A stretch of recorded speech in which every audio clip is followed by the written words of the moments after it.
Bless her.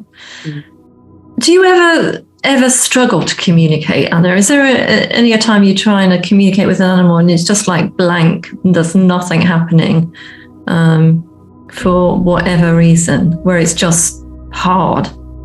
Yeah, there are rare occasions. When that happens, it's usually when an animal absolutely does not want to, and behind that will be a reason that I then try to find out. And that reason would typically be fear of the repercussions of revealing what they are going to reveal.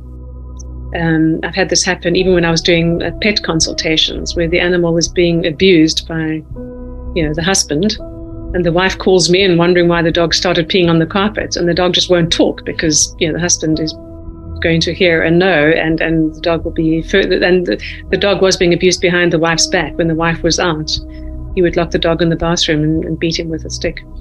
So it's sometimes a fear of repercussion, where they're just not going to want to reveal their truth. It also depends what I'm asking, but I always start with just a feeling of greeting and just how are you. But if I am going in to uncover a particular issue, or what I'm asking might be of no interest to the animal or not relevant, I certainly find that animals don't make small talk just for the sake of chatting.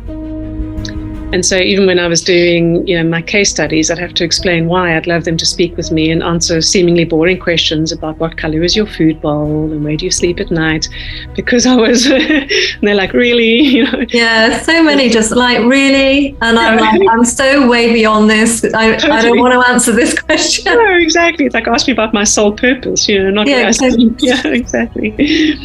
But as I'm moving about my day, I don't go into long communications. I just have this feeling of greeting extended to the spider on the path or the crow flying overhead.